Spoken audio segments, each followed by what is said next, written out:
कि मैं गरीब हूँ, मैं छोटा हूँ, मैं नीच हूँ, मैं अछूत हूँ, मेरे घर में प्रॉब्लम है, गरीबी है। मैं आपको बता दूं, आप कोई छोटे नीच अछूत लोग नहीं हो। आप इस देश भारत के पुराने राजा महाराजा हो। यहाँ 1250 साल आपने शासन किया है।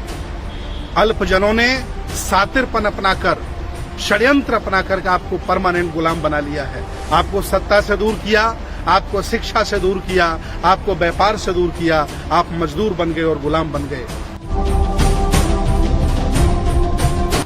सम्मानित मुल्क के मालिकों, मैं बौद्ध भिक्षु सुमित रतन इस समय उत्तर प्रदेश और दिल्ली के बॉर्डर पर हूं, जहां पिछली सरकार में माननीय बहन जी ने बहुत सुंदर स्मारक बनाया था।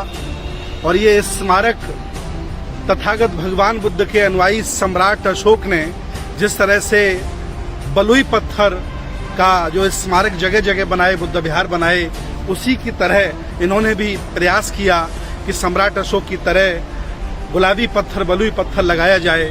और पूरे प्रदेश में, देश में जहां जहां उनकी सत्ता रही, उन्होंने स्मारक बनाने का काम किया। मैं आज वहीं पर हूं। यहां आकर के प्रत्येक बहुजन का जो मस्तक है गर्व से ऊंचा हो जाता है और सही मायने में उसे बहुत खुशी होती है जब वो यहाँ आता है। उसे पता चलता है कि बहुजनों का इतिहास और बहुजन महापुरुषों की विरासत कितनी बड़ी होती है। मैं अपील करता हूँ आप सभी लोगों से, एनसीआर में रहने वाले, उत्तर प्रदेश में रहने वाले सभी लोगों से, जब भी कभी आप इधर आएं तो ये स्मारक जरूर देखें। यहाँ तथागत बुद्ध से लेकर के मान्यवर कांसीराम साहब तक सभी महापुरुषों की प्रतिमाएं हैं और उसे बहुत ही खूबसूरत बनाया है। बौद्ध संस्कृति का आकार इसे दिया गया है। मैं कह सकता हूँ इससे खूबसूरत स्मारक, इससे खूबसूरत विरासत पूरे एनसीआर में कहीं नहीं है। बड़ी खुशी होती है यहाँ करके। मैं अपील करता हूँ आप सभी लोगों से, मैं अपील आप लोगों से कर रहा हूँ, निवेदन कर रहा हूँ। मैं जगह जगह जाता हूँ, गांव-गांव जाता हूँ, लोग हमसे कहते हैं कि मैं गरीब हूँ, मैं छोटा हूँ, मैं नीच हूँ, मैं अछूत हूँ, मेरे घर में प्रॉब्लम है, गरीबी है। मैं आपको बता दूं, आप कोई छोटे नीच अछूत लोग नहीं हो। आप इस देश भारत के पुराने राजा महाराजा हो। यहाँ 1250 साल आपने शासन किया है।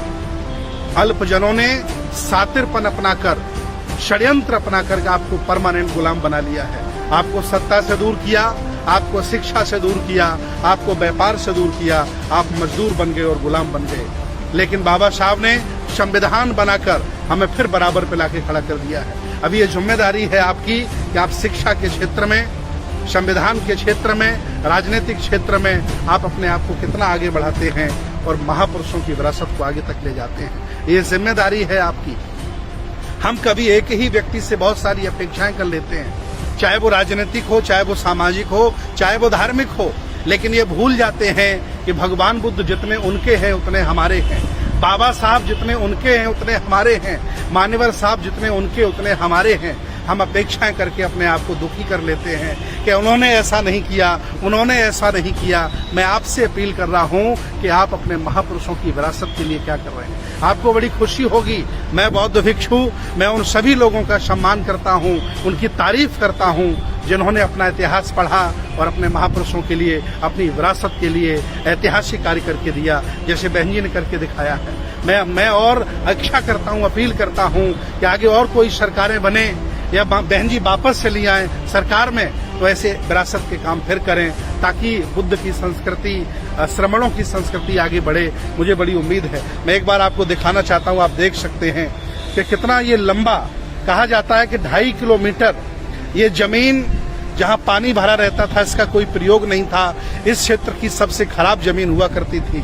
लेकिन जब यहाँ स्मारक बनाए गए, जब यहाँ विरासत बनाई गई, तो ये जमीन इस क्षेत्र की सबसे महंगी और सबसे खूबसूरत जमीन बन गई है। हमारे साथ भंते जी हैं, आदरणीय बाबू जी हैं, टिंकू जाटव जी हैं और हमारे साथ कह सकते हैं कि गौरव बौद्ध जी हैं, हमारे चालक महोदय हैं। देख सकते कितनी बड़ी बड़ी गगनचुंबी इमारतें चारों तरफ खड़ी हुई हैं और बीच में ये स्मारक बना हुआ है, बहुत खूबसूरत। मेरी अपील है आप सभी लोगों से कि अगर हम बड़ा न कर सकें तो छोटा हमें करने के लिए कौन रोकता है, और छोटे से ही बड़ा होता है। आप जहां हैं, जैसे हैं, जिस स्थिति में भी हैं, कुछ न कुछ अपनी विरासत के लिए करिए, तभी सही मायने में हम आगे बढ़ते हैं और हम अमर होते हैं। हम अपने लिए, अपने परिवार के लिए बहुत कुछ करते हैं, लेकिन वो विरासत के कार्य में नहीं जोड़ा जाता है। जो महापुरुषों के लिए किया जाता है, महापुरुषों के आंदोलन के लिए किया जाता है, वही विरासत बनता है। तो मैं अपील करता हूँ आप सभी लोगों से कि जब भी आप इधर आएँ, इस स्मारक को जरूर देखें, आपको बहुत अच्छा लगेगा।